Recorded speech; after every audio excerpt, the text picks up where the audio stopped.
The Pacific Ocean looks peaceful, but beneath this enormous sea, Earth is hiding forces powerful enough to. The Pacific Ocean is not silent at all, because every movement of the sea is connected to deeper, invisible energy. This peaceful sea is only the outer skin of a much larger and more restless ocean system. Below the calm sea surface, the Pacific Ocean carries heat, pressure, and geological stress across unimaginable distances. That the Pacific Ocean is both a cradle of life and one of the greatest engines of natural disaster on Earth. To understand where earthquakes, tsunamis, and superstorms begin, we must look beyond the surface of the sea. Beneath the sea surface, the Pacific Ocean becomes a hidden world shaped by pressure, darkness, and time. Most of the Pacific Ocean is hidden beneath light, where the sea begins to reveal its true scale and power. That the deeper the Pacific Ocean becomes, the closer we move toward the forces that shape the planet from below. Beneath the Pacific Ocean Sea lies the restless foundation where the story of earthquakes, tsunamis, and superstorms truly begins.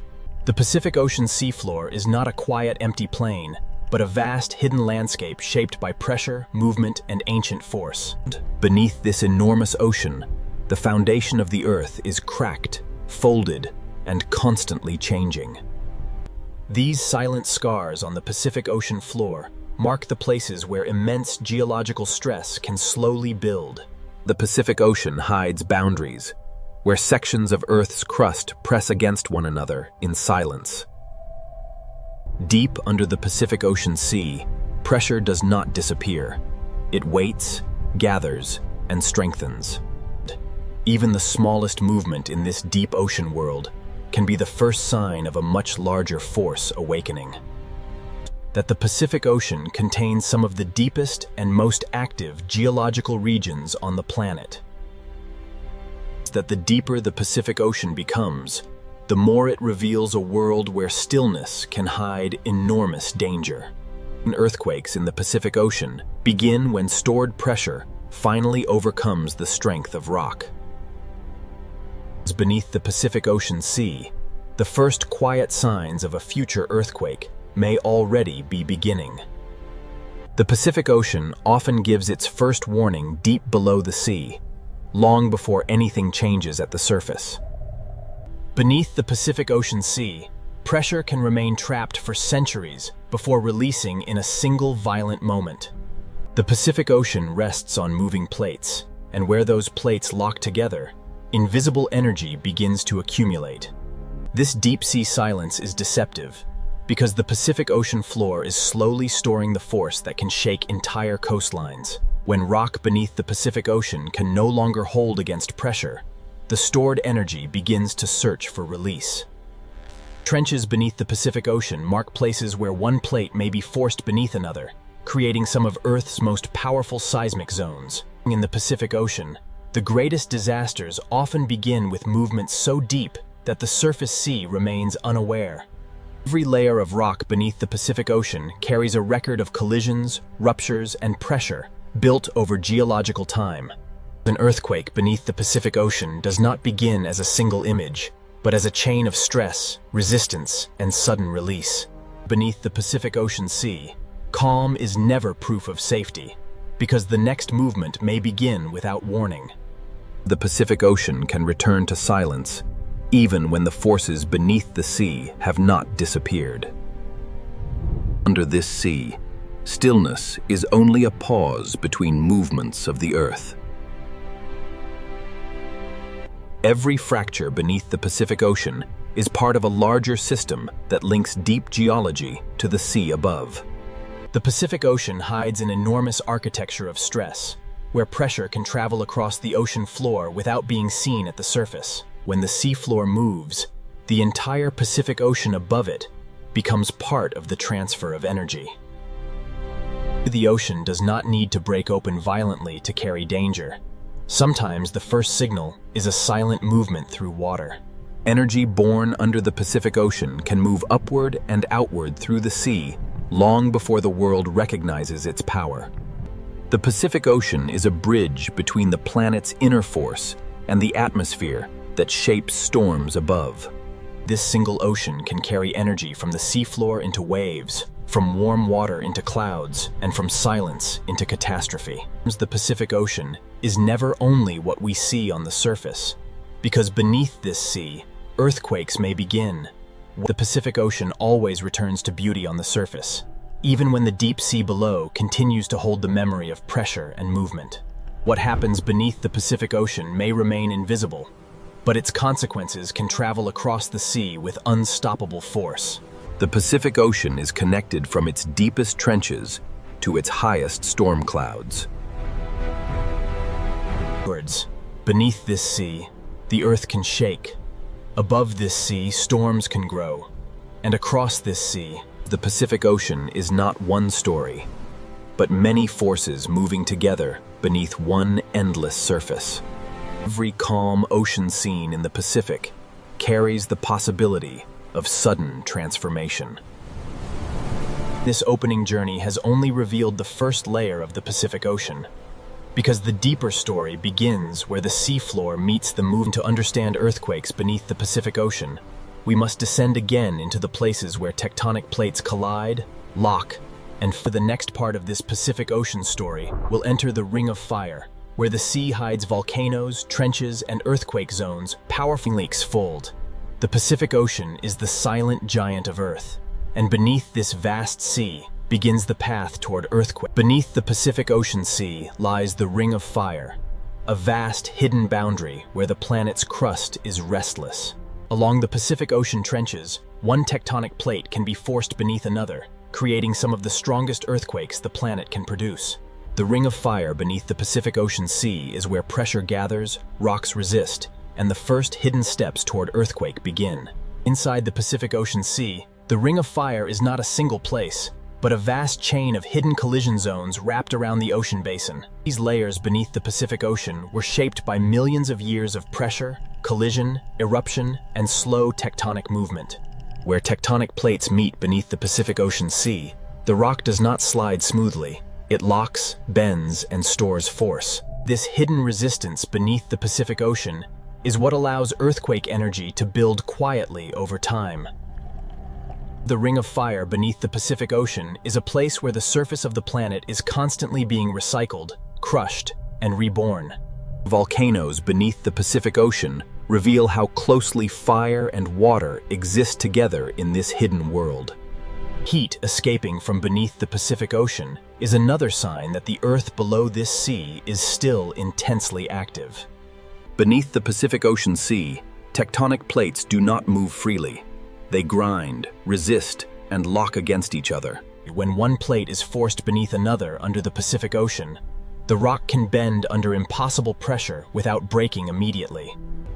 This bending beneath the Pacific Ocean stores energy slowly, silently, and relentlessly. That each tiny fracture beneath the Pacific Ocean Sea is a warning that the locked boundary is approaching its limit. The Ring of Fire beneath the Pacific Ocean is a chain reaction of pressure moving through rock, water, and time. Before a major earthquake beneath the Pacific Ocean, the seafloor may show only quiet signs of pressure seeking escape. When the locked plates beneath the Pacific Ocean finally slip, the release can shake the seabed with extraordinary force. This is the hidden moment when the Pacific Ocean begins to transform stored pressure into seismic motion. Even before the largest movement arrives, the Pacific Ocean floor can begin to ripple with warnings written in sand, stone, and pressure. Beneath the Pacific Ocean Sea, the Ring of Fire is now fully awake, and the next movement may be the first true step toward an earthquake. Beneath the Pacific Ocean Sea, pressure does not always release at once. It first announces itself through subtle motion in rock, sand, and water. That this locked boundary under the Pacific Ocean has held back immense force. But every tremor means the balance is weakening. When seismic pressure starts to move beneath the Pacific Ocean Sea, the first disturbance may travel through stone before it travels through water. Along the Pacific Ocean Ring of Fire, trenches mark the places where the planet folds its crust downward and stores dangerous energy. That beneath the Pacific Ocean Sea, Even a small upward movement of the ocean floor can become the beginning of a much larger event. The Pacific Ocean hides the moment when pressure becomes motion, and motion becomes the first language of an earthquake. That under this vast sea, the Earth can hold still for centuries, then move in seconds with enough force to disturb the entire ocean above. An earthquake beneath the Pacific Ocean is not only a movement of rock, it is the beginning of an energy transfer into the sea itself. Beneath the Pacific Ocean Sea, the ring of fire has moved from silent pressure into active strain, and the final rupture is now close. Beneath the Pacific Ocean Sea, the ring of fire has reached the moment when stored pressure can no longer remain hidden. An earthquake beneath the Pacific Ocean begins when locked rock finally gives way. When the Pacific Ocean floor shifts suddenly, the movement is not only local, it becomes energy transferred into the sea above. That this vertical movement beneath the Pacific Ocean is one of the critical forces that can disturb an enormous mass of water. The sea itself does not create the first force. The Pacific Ocean receives that force from the sudden motion of the Earth below. Deep under the Pacific Ocean, an earthquake is not the end of the story, but the beginning of a new motion through the sea. The terrifying truth of the Pacific Ocean is that disaster can begin deep below, while the surface remains almost unchanged. This contrast is what makes the Pacific Ocean so dangerous. A peaceful surface can conceal a violent transformation underneath. Once the Pacific Ocean floor has moved, the next question is whether that movement has pushed enough water to form a tsunami. Beneath the Pacific Ocean, the Ring of Fire has released its first great force, and in the next chapter, the sea itself will show how an earthquake can become a tsunami. When the Pacific Ocean floor shifts, the sea above it may become the next carrier of Earth's power. A tsunami does not begin as a towering wave, but as energy moving quietly through the ocean. In the open Pacific Ocean, tsunami energy can travel across enormous distances while barely changing the surface. The Pacific Ocean can carry this energy like a message written through water. When part of the Pacific Ocean floor rises or drops suddenly, it pushes the water above into motion. The sea does not move because of wind here. It moves because the ground beneath the Pacific Ocean has changed shape. The size of the displaced seafloor helps determine how much water the Pacific Ocean will set in motion. In deep water, tsunami waves are often long, fast, and low, hiding their strength across the vast Pacific Ocean. This is what makes the Pacific Ocean so deceptive. The first stage of a tsunami may pass beneath a calm-looking sea. The tsunami has begun, not as destruction, but as silent energy racing across the Pacific Ocean. Across the deep Pacific Ocean, the first stage of a tsunami may be almost invisible to the eye. In deep water, tsunami energy can travel fast, while the ocean surface remains deceptively low and smooth. The Pacific Ocean can carry a tsunami across thousands of kilometers before the wave begins to rise. The deeper the ocean, the more efficiently the Pacific Ocean allows this energy to move. A tsunami is not simply a surface wave, but a movement involving a vast depth of water. Unlike ordinary wind waves, tsunami energy reaches deep into the Pacific Ocean.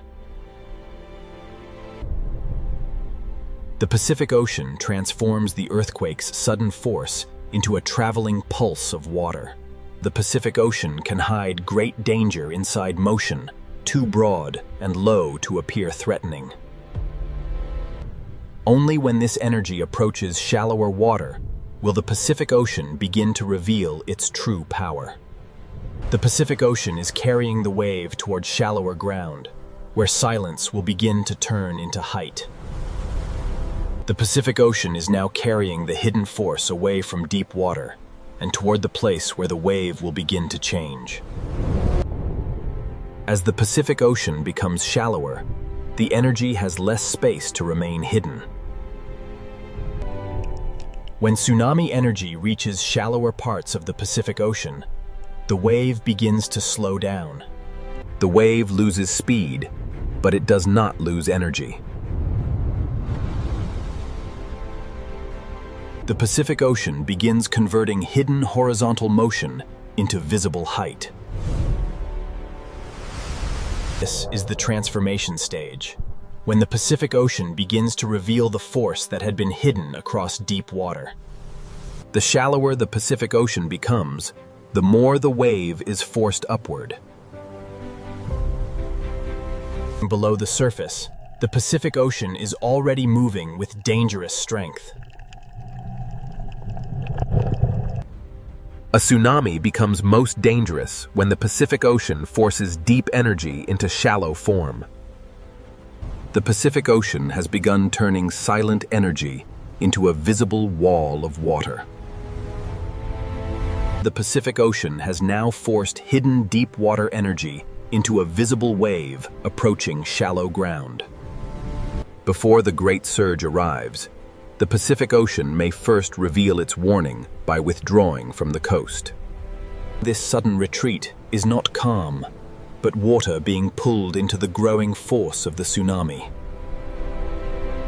The Pacific Ocean is now compressing motion, depth, and distance into a single advancing surge. A tsunami is powerful not only because of its height, but because an enormous volume of Pacific Ocean water is moving behind it. What began as a movement of the seafloor has become a moving mass of ocean. Below the surface, the Pacific Ocean tsunami is not a simple wave, but a deep, moving body of water. As the Pacific Ocean enters the final shallow zone, the wave becomes slower, taller, and far more destructive. The Pacific Ocean is now releasing the energy that began far below on the seafloor. The Pacific Ocean has transformed an unseen earthquake into a visible force capable of reshaping the edge of land. The Pacific Ocean does not strike as a single wave, but as a moving body of water carrying the weight of the entire sea behind it. That once tsunami water reaches land, the Pacific Ocean becomes a horizontal force, more dangerous than height alone. The same energy born from the seafloor now reshapes the boundary between ocean and land. Tsunami danger continues even when the first impact appears to pass, because the Pacific Ocean can pull back with nearly the same force it arrived with. A tsunami is often not one wave, but a sequence of surges moving through the Pacific Ocean. The Pacific Ocean can send repeated waves, because the original earthquake energy continues moving through the sea. The Pacific Ocean reveals how a movement deep under the seafloor can travel outward until it changes the shape and rhythm of distant shores. Earthquakes and tsunamis are only one face of the Pacific Ocean's power. Above the same ocean, another force begins when heat, moisture, wind, and pressure gather over the sea. The Pacific Ocean can turn seafloor motion into tsunamis, and in the next chapter, this same sea will reveal how the Pacific Ocean does not only create danger from below, it also feeds storms from above. Warm ocean water is the first fuel source for the storms that grow over the Pacific Ocean. Every breath of moisture rising from the Pacific Ocean Sea can help build the atmosphere of a future superstorm. When warm air lifts from the Pacific Ocean, it carries water vapor upward and begins the first step of storm formation. Above the Pacific Ocean, small clouds can become organized when heat, humidity, and wind begin to work together. A superstorm does not appear suddenly. It begins as many small disturbances gathering strength over the sea. Rotation begins when winds over the Pacific Ocean organize around a center of falling pressure. As pressure drops, the Pacific Ocean sends more moisture upward, feeding the storm like an engine. The ocean and atmosphere are now locked together, each strengthening the other over the Pacific Ocean. The Pacific Ocean has begun turning heat into motion, and motion into the first structure of a superstorm. Every wave, Every gust and every rising plume of moisture helps the Pacific Ocean strengthen the storm above it. The storm begins to tighten as warm air rises and surrounding winds spiral inward over the Pacific Ocean. The Pacific Ocean is now supplying the storm with the moisture it needs to grow taller, wider, and more organized. Falling pressure allows winds to accelerate, and accelerating winds draw even more energy from the Pacific Ocean surface. That the storm is no longer a loose disturbance, because the Pacific Ocean has helped it form a rotating core. As the core strengthens, the Pacific Ocean and atmosphere begin exchanging energy faster than before. Within these rain bands, the storm pulls heat from the Pacific Ocean and releases it upward into the growing atmosphere. This is the stage when the Pacific Ocean begins transforming a tropical disturbance into a dangerous, organized cyclone. Over the Pacific Ocean, the storm has entered a dangerous phase, where heat, moisture, wind, and rotation begin building the foundation of a superstorm. Over the Pacific Ocean, the storm has begun to draw energy from a wider region of warm sea. The warmer the Pacific Ocean surface remains, the longer the storm can continue feeding and intensifying. The storm's rotation forces the sea surface to respond in circles, not straight lines. Inside the storm, warm Pacific Ocean moisture rises, cools, condenses, and releases heat that strengthens the cyclone from within. This release of heat is what allows the Pacific Ocean storm to grow taller and more powerful. When pressure continues to fall over the Pacific Ocean, winds accelerate inward and the storm begins to tighten around its core. The Pacific Ocean is now giving the storm both moisture from below and friction from the sea surface, shaping its destructive structure. That every spiral band is a pathway carrying heat and moisture from the Pacific Ocean into the storm. The Pacific Ocean has now helped transform scattered storms into a single organized atmospheric machine. Over the Pacific Ocean, the storm is nearing the threshold where a powerful cyclone can become a true superstorm. Over the Pacific Ocean, the cyclone is now approaching the threshold where ordinary storm structure becomes extreme atmospheric power. The Pacific Ocean continues feeding the storm from below, sending heat and moisture upward faster than the atmosphere can release it. The stronger the winds become, the more violently the Pacific Ocean transfers energy back into the storm. The more violently the Pacific Ocean transfers energy back into the storm. Inside these cloud towers, the Pacific Ocean releases symmetry is a sign that the Pacific Ocean storm is concentrating its energy around a powerful core. The eye wall is where some of the most violent winds over the Pacific Ocean begin to concentrate. At this stage, the Pacific Ocean is no longer just beneath the storm. It has become part of the storm's engine. When wind, pressure, and warm sea surface align over the Pacific Ocean, the storm can intensify with terrifying speed. The Pacific Ocean has now helped build a storm powerful enough to organize around a central eye. That over the Pacific Ocean, the superstorm has found its center, and once the eye becomes stable, the storm can reach its most dangerous form. Over the Pacific Ocean, the storm has now entered its most organized and dangerous stage. The eye may look peaceful, but around it, the Pacific Ocean is feeding the storm's strongest winds. The eye wall is the place where heat from the Pacific Ocean becomes violent atmospheric motion. Beneath the storm, the Pacific Ocean is no longer calm water. It is a moving engine of heat, friction, and force. The stronger the winds become, the more the storm extracts energy from the warm Pacific Ocean beneath it. From above, the superstorm appears almost beautiful, but its beauty is built from ocean heat, falling pressure, and destructive wind. The Pacific Ocean gives storms the space and fuel to grow into some of the largest weather systems on Earth. That once a superstorm begins moving across the Pacific Ocean, its power is no longer limited to the open sea. The Pacific Ocean can carry a storm's force outward through waves, surge, rain, and wind, long before the eye reaches land. That the Pacific Ocean has turned heat into a superstorm, and in the next chapter, the sea will reveal what happens when this power reaches. When the Pacific Ocean sends its power toward land, the coast becomes the first place where ocean, wind, rain, and waves collide. The Pacific Ocean does not need cities or people to reveal its force. Even an untouched coast can show the full violence of the sea. Every wave arriving from the Pacific Ocean carries the combined work of wind, pressure, and distance. Storm surge begins when the Pacific Ocean is pushed toward land by powerful winds and falling pressure.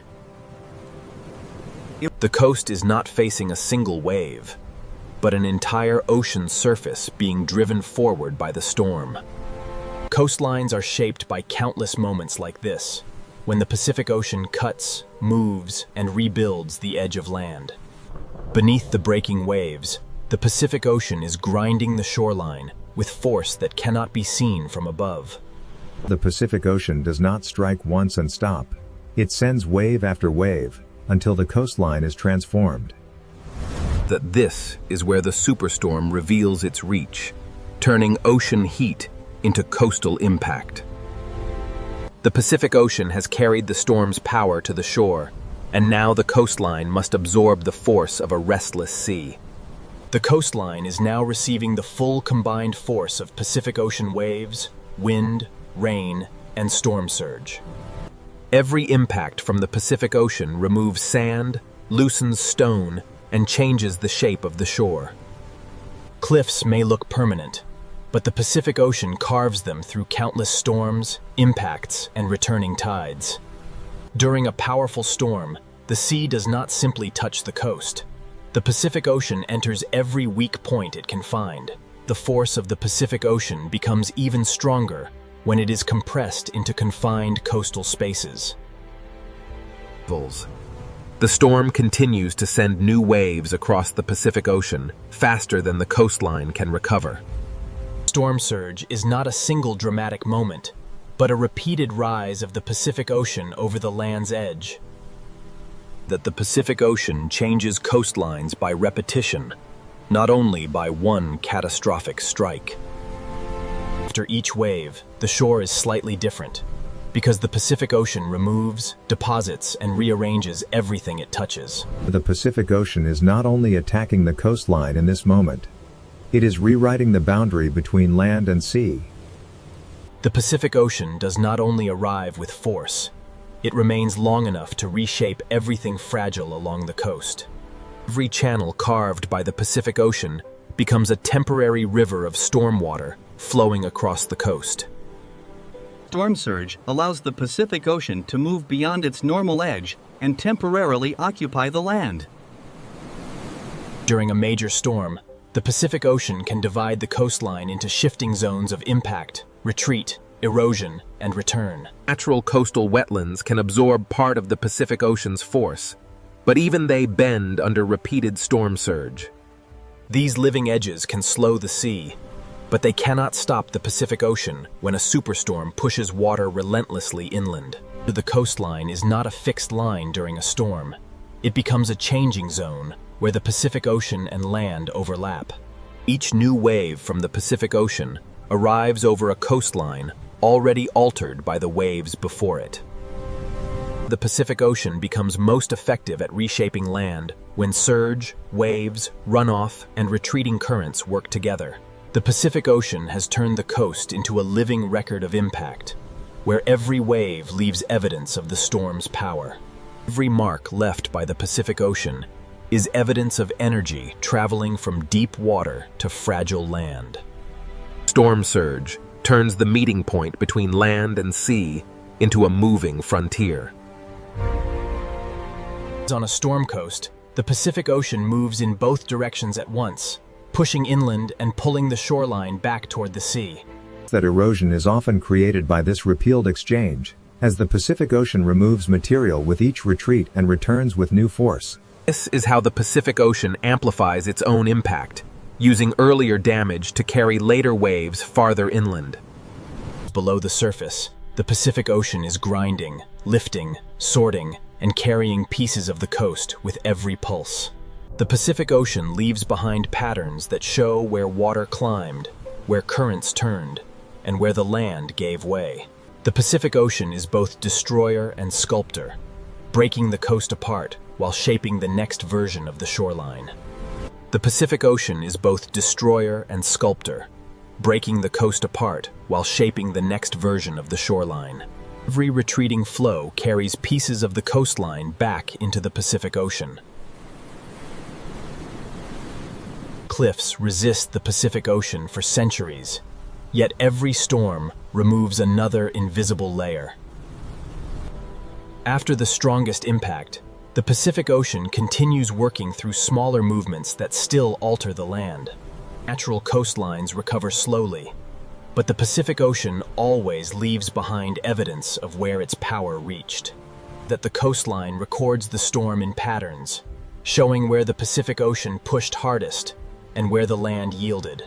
Even as the storm begins to pass, the Pacific Ocean remains restless, carrying leftover surge, swell, and turbulence across the coast.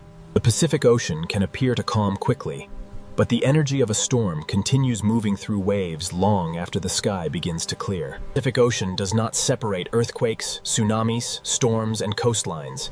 It connects them through one vast moving system. Terrestrials. The Pacific Ocean has shown its force at the coast, and in the final chapter, the story will return to the open sea the Pacific Ocean never truly stops, even after earthquakes, tsunamis, and superstorms have passed. From above, the Pacific Ocean may look calm again, but calm is only one moment in a much larger cycle. The Pacific Ocean remembers every force through motion, through temperature, through currents, and through the endless rhythm of the sea. Beneath the surface, the Pacific Ocean continues to move in layers long after the sky begins to clear. The ocean's greatest movements are often hidden below what the eye can see. Storms pass across the surface, but the deep Pacific Ocean keeps moving with ancient patience. Below the sea, the same geological forces continue to press, bend, and store energy for the future. The Pacific Ocean is never finished with its story, because the earth beneath it is still alive. The same ocean basin that produces earthquakes and tsunamis also holds the deep structures that keep the planet changing. That the Pacific Ocean is not a place where disasters simply end, but a living system where every ending becomes the beginning of another movement. The Pacific Ocean is not a place where forces disappear, but a vast system where energy is stored, transferred, and renewed. Every layer of the Pacific Ocean connects the restless seafloor below with the changing sky above. Peace in the Pacific Ocean is never emptiness. It is the quiet movement of a planet still alive. That these currents carry heat, nutrients, and motion across the Pacific Ocean long after storms have vanished from the sky. The same Pacific Ocean that carries tsunami energy also carries the warmth that can feed future storms. The Pacific Ocean always holds two truths at once: beauty at the surface and power beneath. After great violence, the Pacific Ocean can look peaceful again, but its silence is only the next chapter beginning. That every swell moving across the Pacific Ocean is part of a continuous exchange between wind, water, heat, and gravity. What appears to be empty ocean is actually a moving map of energy spread across the largest sea on Earth. The Pacific Ocean never truly rests, because beneath every calm wave, the planet continues to move. The Pacific Ocean never truly rests, because beneath every calm wave, the planet continues to move. The Pacific Ocean carries the memory of earthquakes, tsunamis, and superstorms, not as scars alone, but as motion continuing. Even when the surface becomes smooth, the Pacific Ocean is still exchanging heat, pressure, and movement with the world around it. Below the surface, the Pacific Ocean continues its hidden circulation, carrying energy through layers the eye can barely understand. This layered movement connects the storm above, the wave across the surface, and the tectonic force waiting far below. The Pacific Ocean is not defined only by disaster, but by the constant motion that makes life, weather, and geology part of one system. Every depth of the Pacific Ocean belongs to the same story, from the bright surface to the hidden floor where Earth's crust still shifts. Beneath the Pacific Ocean, the ring of fire may appear silent again, but silence does not mean the planet has stopped changing. The same seafloor that once released energy may one day store it again, continuing the endless cycle beneath the sea. The Pacific Ocean is a continuous bridge between Earth's deep pressure, the moving sea, and the changing sky. The Pacific Ocean connects the silent floor of the Earth with every wave, storm, and current moving above it. That the Pacific Ocean is never a still emptiness, but a constantly moving system carrying the memory of Earth's power. Every layer of the Pacific Ocean carries a different kind of motion, from deep pressure to surface wind. After each disturbance, the Pacific Ocean absorbs the energy, redistributes it, and continues moving. The surface beauty of the Pacific Ocean never erases the power hidden beneath it. This calm Pacific Ocean is not the end of the story, but the visible face of a deeper cycle still unfolding. From this height, the Pacific Ocean appears peaceful, yet every pattern on the sea is shaped by wind, gravity, heat, and the motion of the planet. The Pacific Ocean is a living force of the planet, always changing, always carrying energy, and always waiting for the next stage. The Pacific Ocean is a living force of the planet, always changing, always carrying energy. It's that what seems like calm on the Pacific Ocean surface is only one moment in an endless cycle of planetary motion. Beneath every wave, the Pacific Ocean still connects deep pressure, surface motion, atmospheric heat, and the coastlines shaped by its force. The Pacific Ocean is not separated into disasters and calmness, but held together by one continuous movement of sea, sky, and earth. The same unseen places that began this story remain beneath the Pacific Ocean, still storing heat, pressure, and possibility. Earthquakes may begin beneath the seafloor, tsunamis may cross the sea, and superstorms may rise from warm water. The Pacific Ocean is not an enemy and not a sleeping giant, but a living expression of a planet that is always shifting. To understand the Pacific Ocean is to understand that beauty and danger can exist in the same water, held together by the motion of Earth. The Pacific Ocean is where earthquakes can begin, where tsunamis can rise, where superstorms can grow. At the edge of the desert, a hidden ocean world is waiting beneath the heat. From above, this sea looks too hot, too dry, and too salty for life. But beneath this burning surface, the ocean is not empty. This ocean is shaped by heat, salt, sunlight, and survival. Above the surface is desert. Below it, another world begins. The moment we enter the sea, the desert disappears.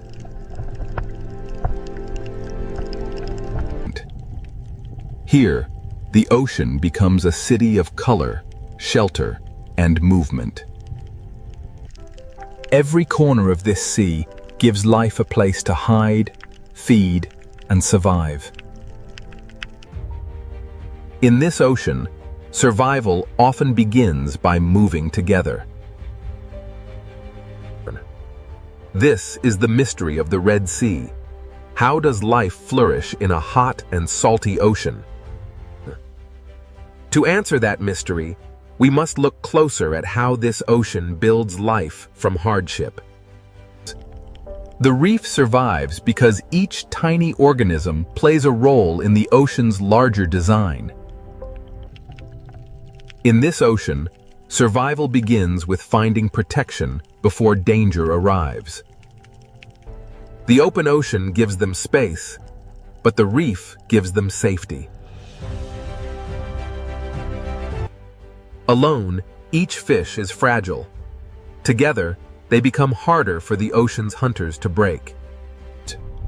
In this sea, every movement is a decision between feeding and being eaten.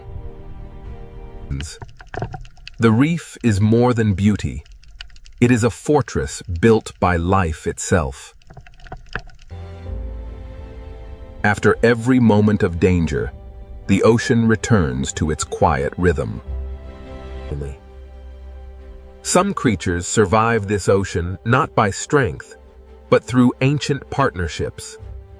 In the Red Sea, life survives because every small relationship strengthens the entire ocean world. A single partnership may seem small, but in this ocean, small connections hold the reef together. The reef is not one living thing, but thousands of lives woven through the sea. In this ocean, even movement becomes a language of survival. Where the open sea is dangerous, the smallest spaces become places of safety. In this ocean, survival is not only about strength, it is also about trust. Even in a harsh sea, cooperation can become a powerful survival strategy. Every creature that moves through this sea depends on the health of the reef around it. The ocean current delivers invisible meals to a world that never stops feeding. These tiny animals build the foundation of one of the most resilient ocean habitats on Earth. To understand how life survives in this sea, we must follow the reef from its smallest builders to its greatest challenges. Beyond the reef's beauty, the sea begins to test every life that depends on it. Here, the reef stands between safe shelter and the unknown sea. In this ocean, safety can vanish just a few meters from the reef. The sea brings food, but it also brings pressure that never stops. These corals may look fragile, but they are the architects of survival in this sea. Every mouthful in this ocean depends on a reef strong enough to endure heat and salt. When the sea becomes dangerous, darkness can become protection. Some hunters in this sea survive by waiting where the light cannot reach. In this ocean, survival often means knowing when not to move. The Red Sea is beautiful because it is alive. And it is alive because every creature has learned to survive. To survive here, life must understand both the shelter of the reef and the danger of the open sea.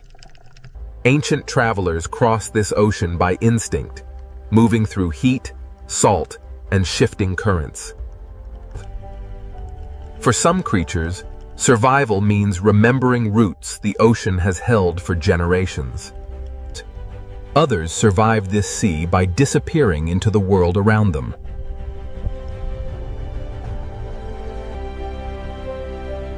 In this ocean, even the sand can hide a living strategy.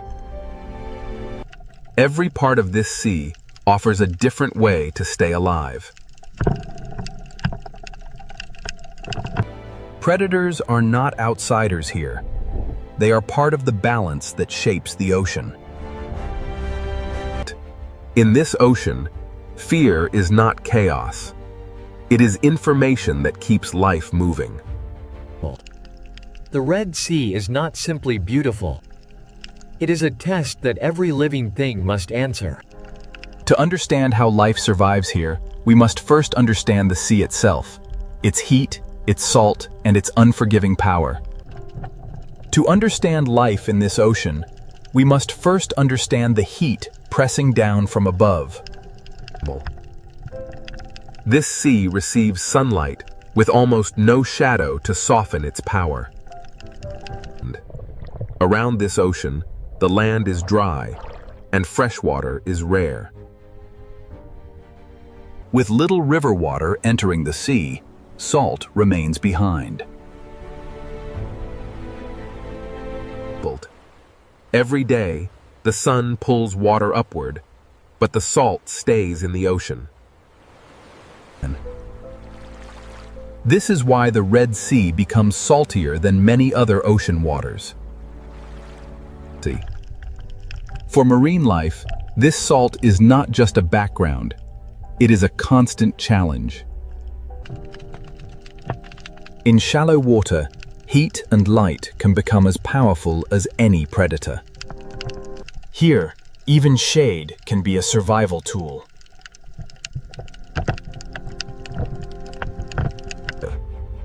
Life survives in this ocean by using every small difference in temperature, light, and shelter. The reef creates micro-worlds inside the sea, each one offering a different chance to live. These corals endure conditions that would weaken many reefs elsewhere. A reef begins with tiny animals that must balance salt, heat, and hunger. Even in clear water, the ocean carries invisible food through the reef. What looks like stone is actually a living structure fighting to remain alive. The reef changes the ocean around it, turning harsh water into habitat. Inside the reef, the sea becomes slower, safer, and easier to survive. Step beyond the shelter, and the ocean becomes demanding again.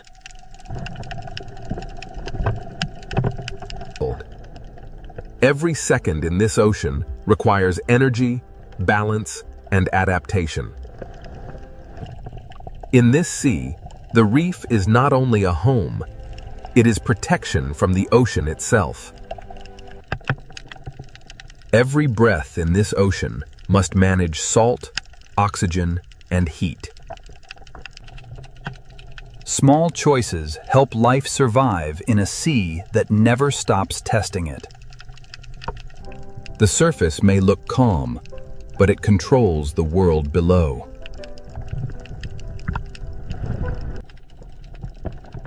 Too little light would starve the reef. Too much heat can threaten it. Life here depends on balance. Enough sunlight to grow, not enough heat to fail. Even resilient reefs carry signs of the pressure placed upon them. In this ocean, survival is never permanent. It must be renewed every day. Depth offers relief from light, but it brings its own challenges. The deeper ocean gives less heat and less light, forcing life to change again. As conditions change, the ocean chooses different survivors.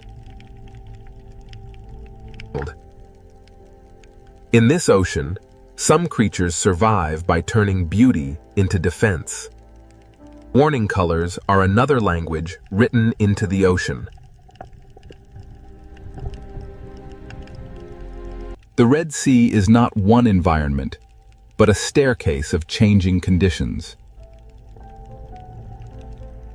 From the surface to the depths, heat, salt, light, and pressure shape every life. Life survives here by finding the exact layer of ocean it can endure. Away from the reef, the sea becomes wider, emptier, and harder to read. In open water, survival depends on movement, awareness, and the strength to keep going. The reef offers safety, but the wider ocean connects every part of the Red Sea.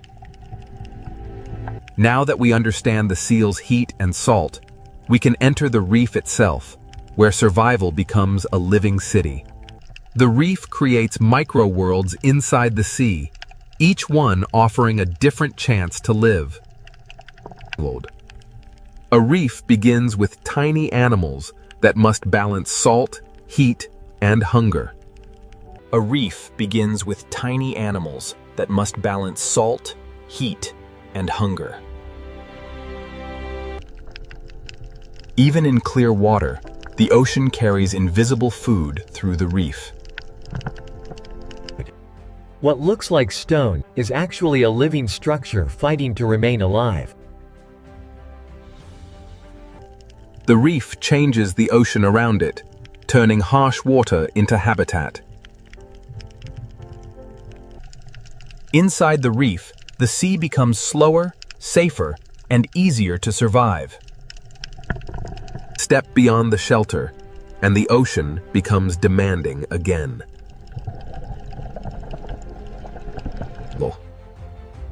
Every second in this ocean requires energy, balance, and adaptation. In this sea, the reef is not only a home, it is protection from the ocean itself. Every breath in this ocean must manage salt, oxygen, and heat. Small choices help life survive in a sea that never stops testing it. In this ocean, shade can be as important as food.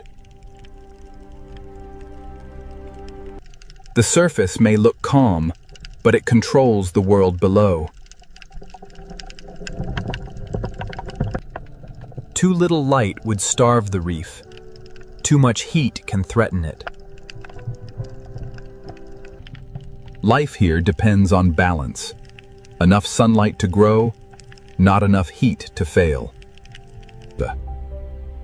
Even resilient reefs carry signs of the pressure placed upon them. In this ocean, survival is never permanent. It must be renewed every day. Depth offers relief from light, but it brings its own challenges.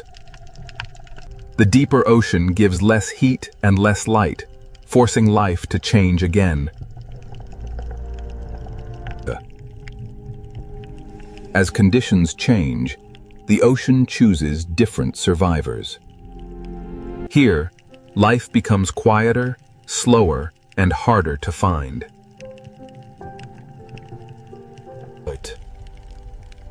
In this ocean, some creatures survive by turning beauty into defense. Warning colors are another language written into the sea. The Red Sea is not one environment, but a staircase of changing conditions. From the surface to the depths, heat, salt, light, and pressure shape every life. Life survives here by finding the exact layer of ocean it can endure. Away from the reef, the sea becomes wider, emptier, and harder to read. In open water, survival depends on movement, awareness, and the strength to keep going. The reef offers safety, but the wider ocean connects every part of the Red Sea. In this ocean, every journey eventually returns to the reef. The reef turns a harsh sea into a place where life can pause. And inside these coral walls, the ocean becomes a shelter built by living animals. For the smallest creatures, survival begins in spaces too narrow for danger to enter. The reef is not a backdrop. It is alive, working every moment against the sea. Here, light is both a gift and a pressure that life must balance. From tiny polyps, the ocean builds a city strong enough to face extreme conditions. This is how life answers the Red Sea, by building structure, shelter, and connection. The harsher the sea becomes, the more important this living city becomes. Now, we enter the reef itself, where the Red Sea turns hardship into one of the ocean's most crowded worlds. Inside the reef, the Red Sea becomes one of the ocean's most crowded living cities. Every coral tower becomes a street, a shelter, and a feeding ground. In this ocean city, movement is constant because life must never stop responding. The smallest passages in this sea can become the safest places to grow. For young life in this ocean, survival begins by staying hidden. The city is built by tiny animals too small to command attention, but powerful enough to shape the sea. A reef city does not rise from stone. It grows from living mouths. Generation after generation, coral turns the ocean floor into architecture. Inside these tunnels, the open sea becomes quieter, slower, and easier to survive. Every hidden passage in this ocean leads to another world of life. Color in this ocean is not decoration. It helps life recognize, warn, and belong. In this reef city, some lives survive by staying close to one trusted partner. Even in a crowded ocean, survival can depend on cooperation. Here, trust becomes a service, and service becomes a way to live. The reef city has rules written not in words, but in behavior. In this sea, even stillness is full of motion. Soft corals turn the ocean current into movement, shelter, and food. In this sea, even stillness is full of motion.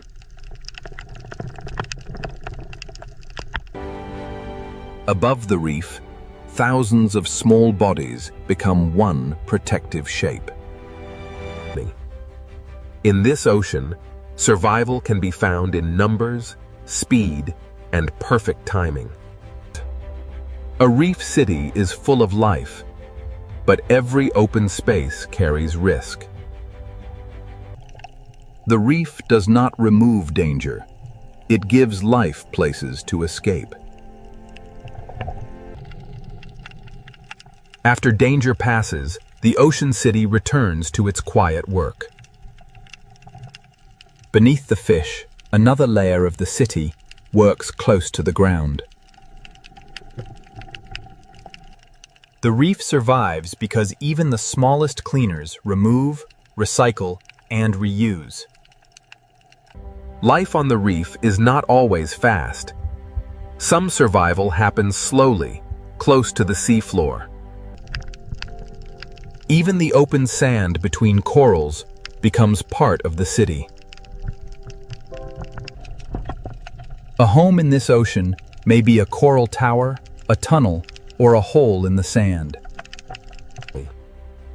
The reef city is not built from one habitat, but from many connected shelters. Some fish feed on the reef while also helping keep it in balance. In this ocean, nothing is wasted for long.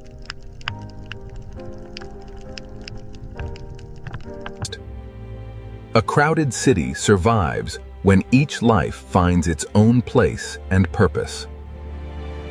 Even in a shared reef, space is valuable.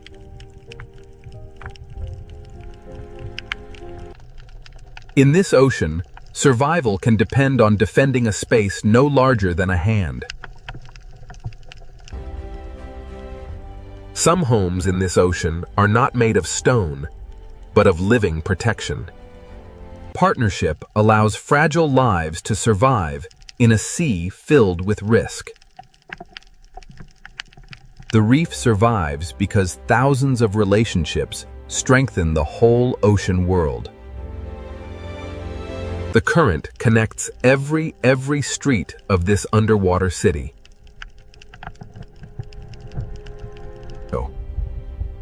Food moves through this ocean as a hidden river inside the sea. One current can feed animals above the reef and animals fixed to the reef itself. The deeper we look into the reef, the more crowded the ocean becomes.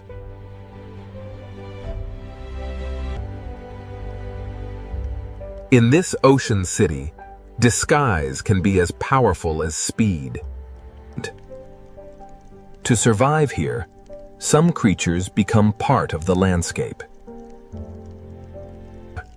Every layer of this city uses a different answer to the same question: how to live.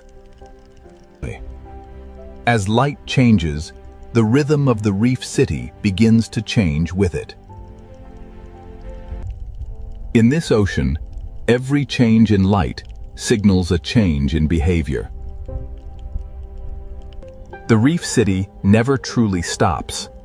It only changes who is active.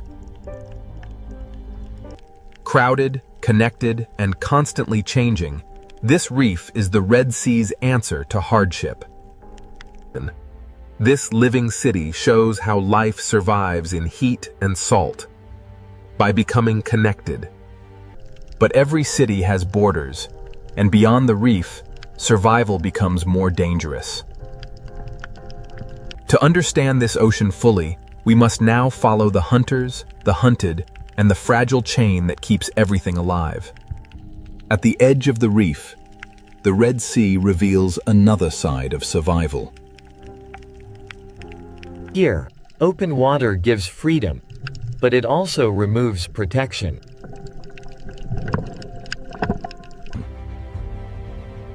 For the hunted, survival begins before the predator appears.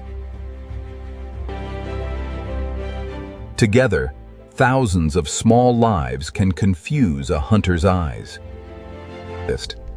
In this ocean, danger can arrive first as a shadow. The reef does not end the threat. It gives life a place to react. In this sea, surviving once does not mean danger is gone. Every calm moment in the ocean is only a pause between decisions. Some hunters survive by waiting where the reef hides them. In the Red Sea, patience can be as powerful as speed. A predator does not need to move often when the ocean brings food past its door. The reef is a shelter for the hunted, but it is also a hiding place for hunters. Another hunter waits inside the reef itself, using darkness as protection. In this sea, stillness can hide hunger.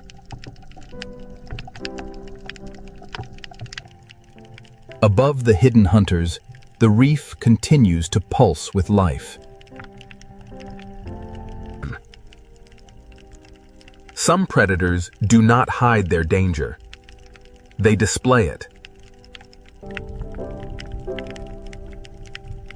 Warning is another form of power in this ocean. Beyond the coral, the scale of hunting begins to change.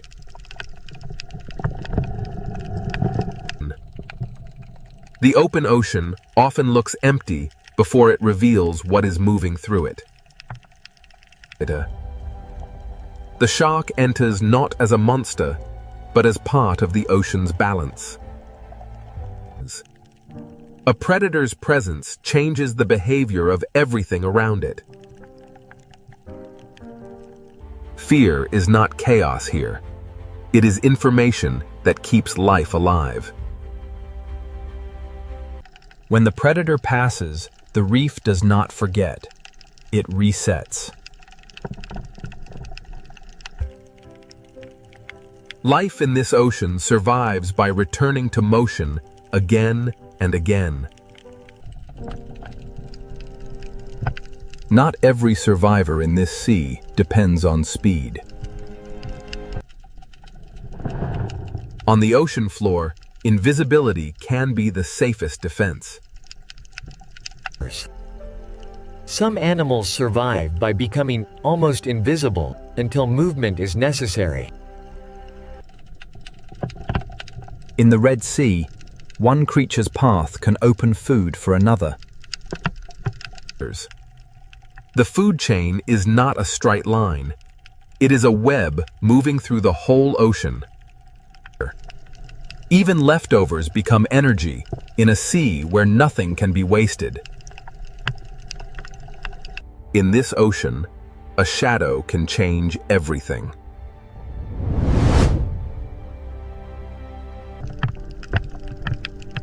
Predation shapes the ocean even when no chase happens. Survival here is not one victory. It is a rhythm repeated all day. Speed matters when the distance between hunter and hunted becomes a heartbeat. The hunted survive by knowing the shape of their city. Failure is also part of hunting in this sea.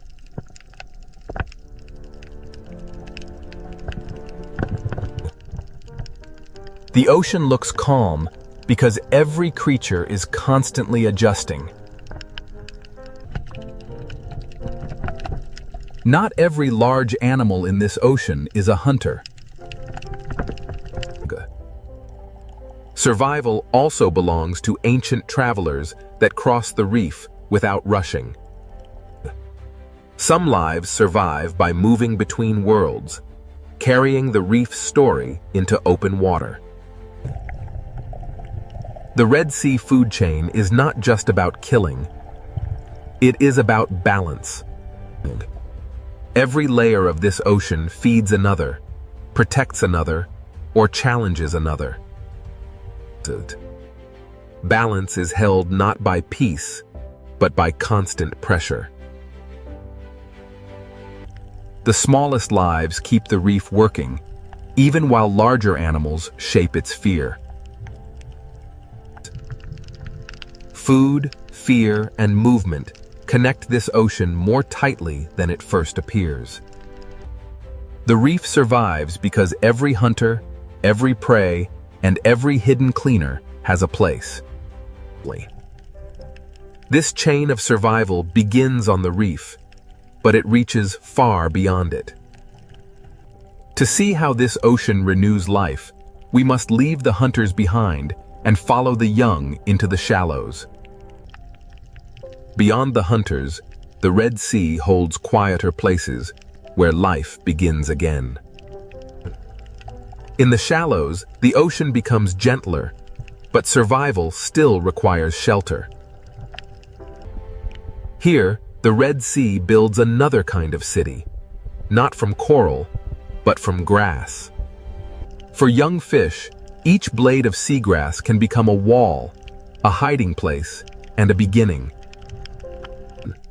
In this sea, young life learns that safety is never far from danger. The ocean nursery is not simple.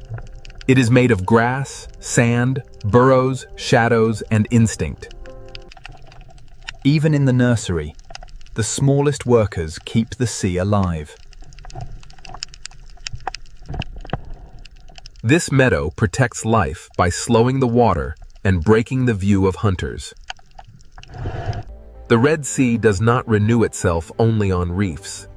It renews itself in these quiet green fields. Where the sea meets the coast, another shelter rises from the shallows. Mangrove roots turn the edge of the sea into a fortress for the young. In this maze, small bodies have an advantage over larger hunters. For young life, survival begins with patience, caution, and a place to disappear. This is where the desert, the coast, and the ocean quietly meet. Young creatures survive by moving from one shelter to the next. The nursery works because no single shelter stands alone. Not all visitors to the nursery are young. Some return here across a lifetime. The Red Sea's shallow meadows feed, shelter, and guide life at many ages. Movement connects the nursery to the reef to the open sea, and the sea to survival. In the shallows, hiding can be as important as swimming. Even a silent movement can release food into the ocean. In this sea, every disturbance can become a meal.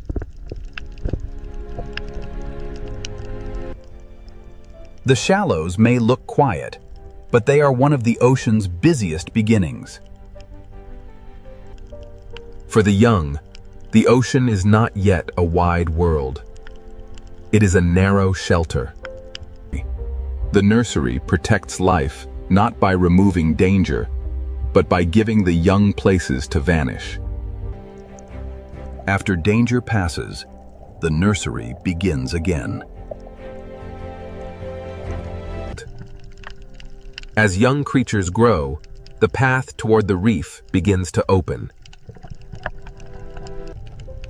The journey from nursery to reef is not one leap, but many careful crossings. Here, young life begins to trade grass for coral.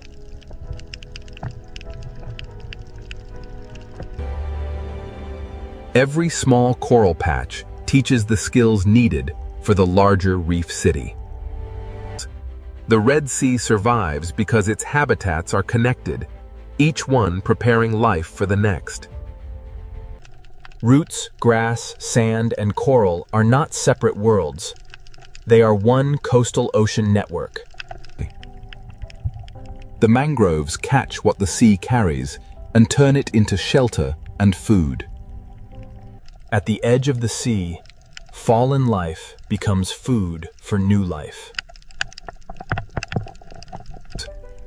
The young do not grow in one place.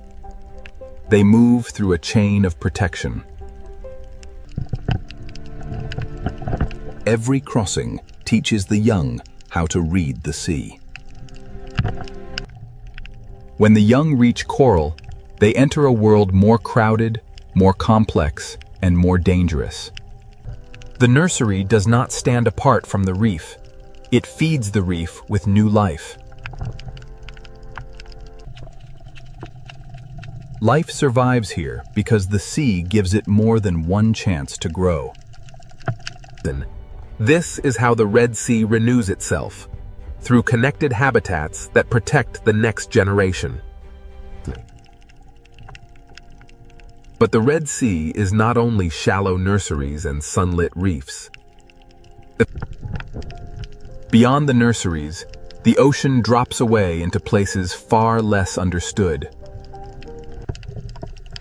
The same sea that shelters young life also hides deep and extreme worlds below.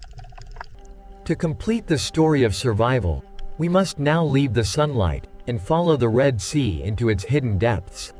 Now, the Red Sea will reveal its deepest secret, life where heat, salt, darkness, and mystery meet.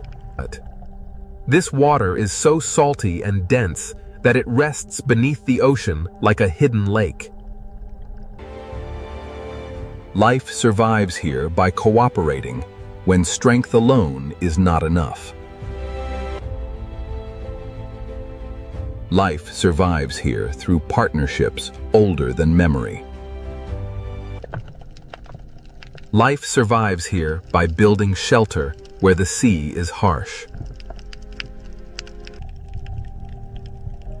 For many animals, survival means knowing where not to go.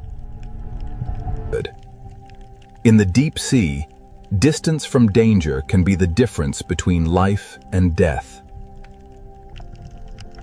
Even in the quietest parts of the ocean, life finds surfaces to hold on to. The farther we descend, the less the ocean looks like the world above.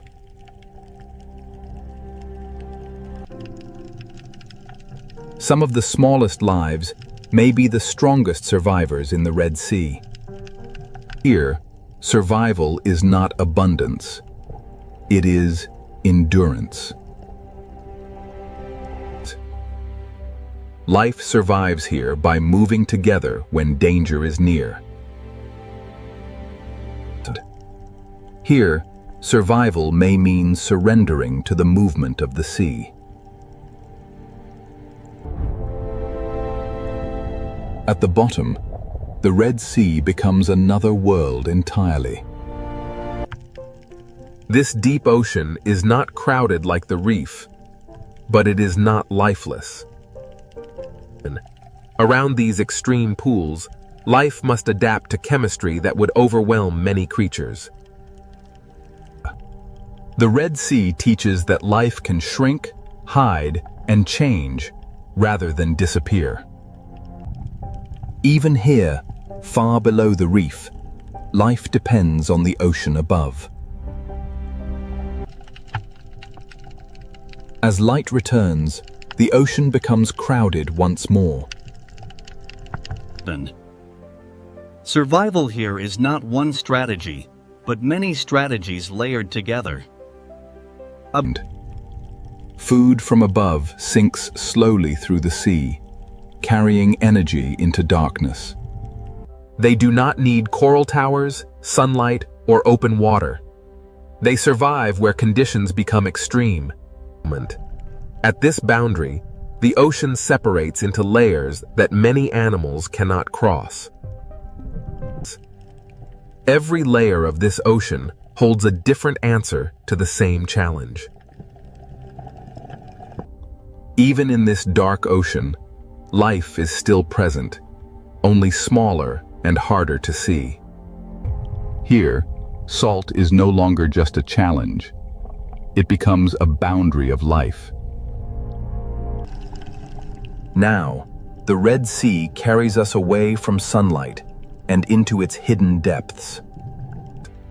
To understand survival, we must connect the deepest darkness back to the sunlit sea. Then, the Red Sea reveals one of its greatest mysteries, a pool of water beneath the sea. Where light is stronger, the Red Sea builds complexity from color and movement. Down here, the sea becomes quieter, darker, and harder to understand. From the deep floor to the reef wall, life changes shape with every meter. Down here, life survives by using less energy, moving less often, and hiding more completely. Now the reef no longer looks simply beautiful. It looks resilient. Every relationship strengthens the ocean world around it.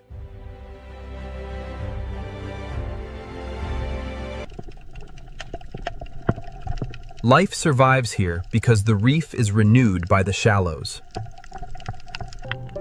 Life survives here by giving the young protected places to begin.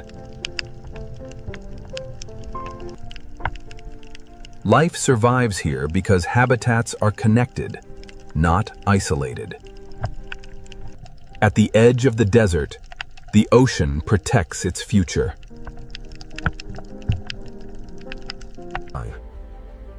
The answer is not found in one place, but in the connection between all places. Heat, salt, light, darkness, danger, and shelter all shape this ocean together. Life survives in the Red Sea because it adapts at every scale. Some lives endure by moving through the ocean with ancient patience. Some survive by blending with the seafloor and moving only when the moment is right. Some survive by hunting and by keeping the entire ocean in balance.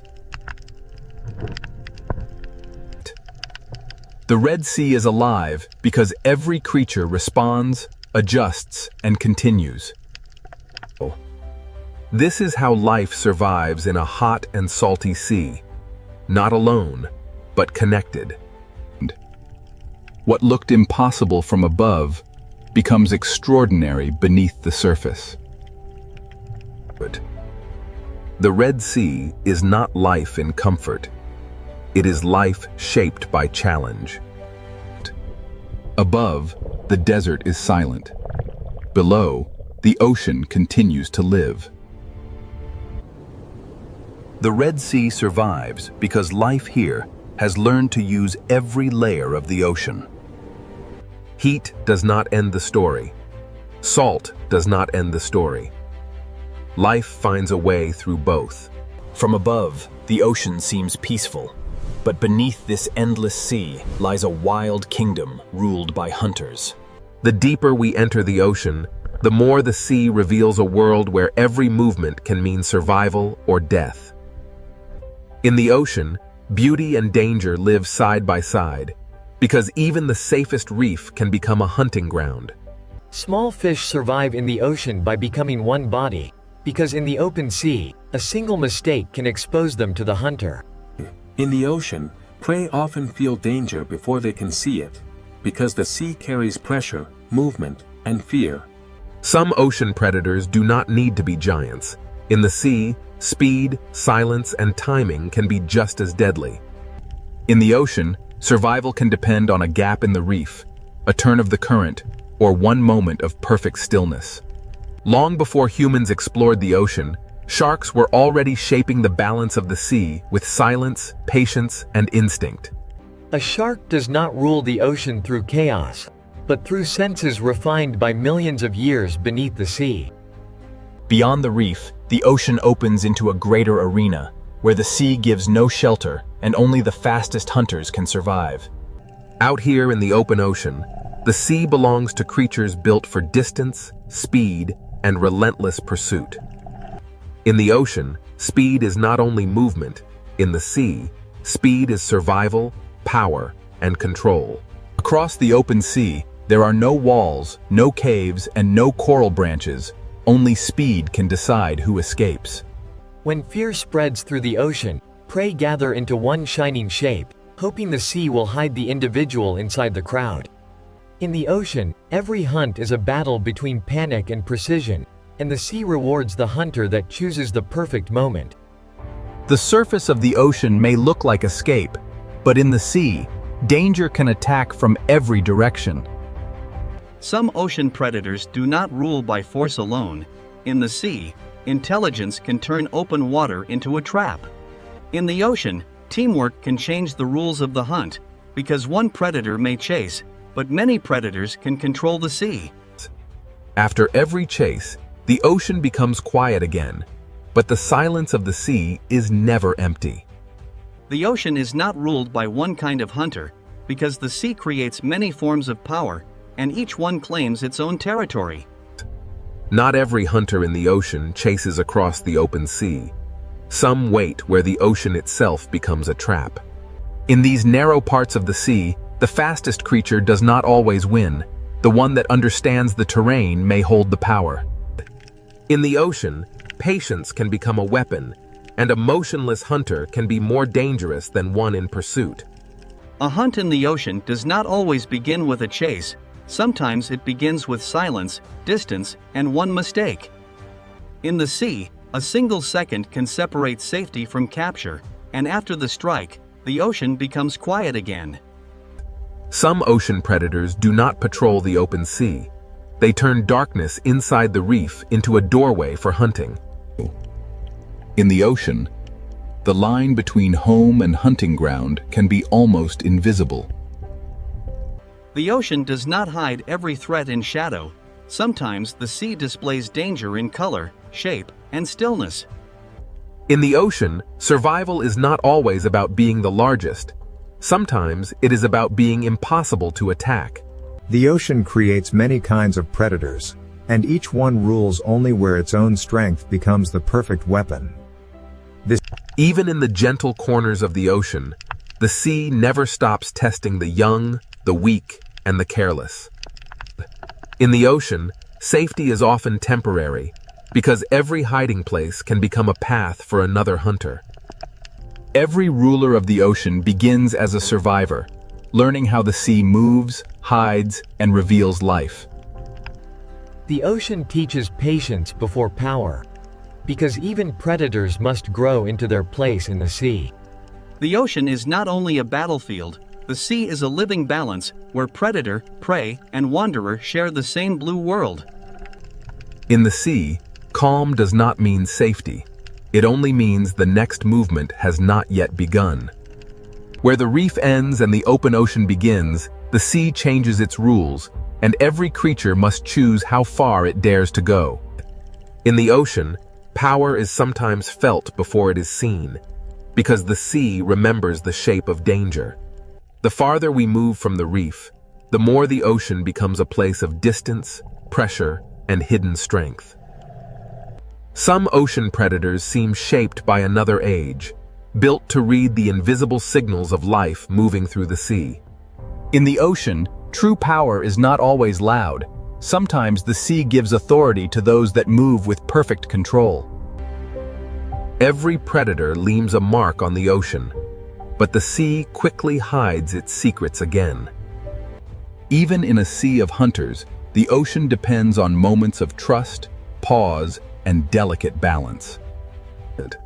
When light fades in the ocean, the sea does not sleep. It simply gives power to different hunters.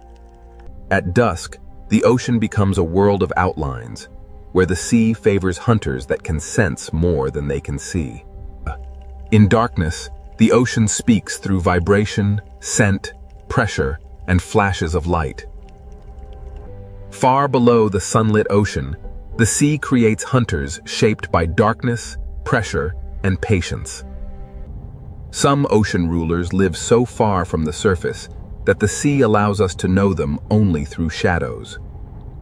To ask which creature rules the sea, we must first understand that the ocean is not one kingdom, but many. This is the wild ocean, a sea of predators, and the search for the creature that truly rules the water has only just begun.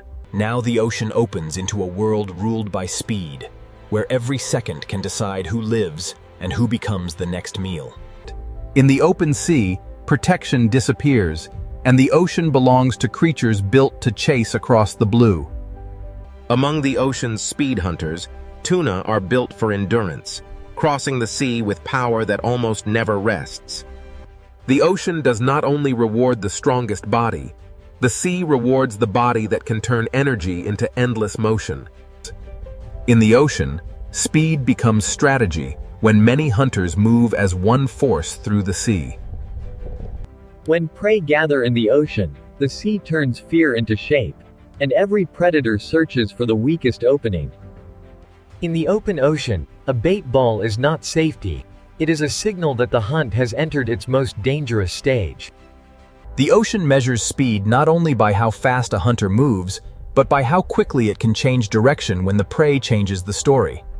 But the sea has many kinds of speed, and some ocean hunters are designed to strike alone.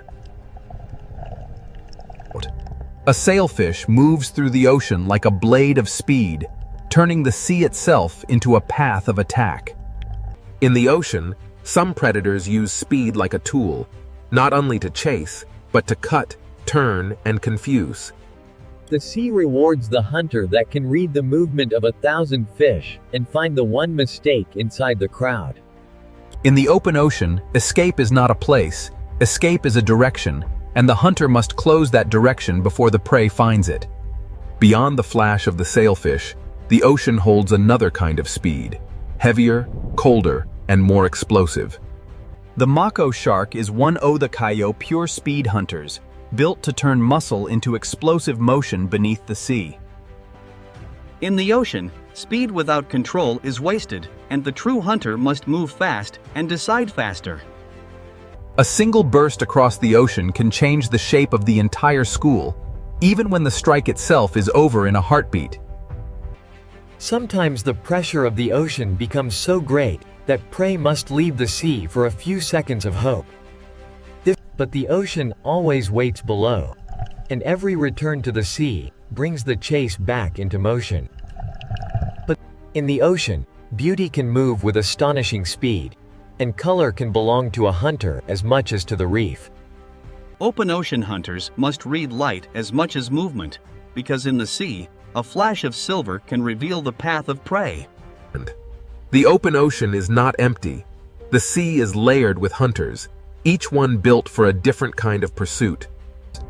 In the ocean, separation can be fatal, because the sea is most dangerous when a creature stands alone. A barracuda does not need a long chase. In the ocean, it waits for the moment when distance becomes small enough to erase.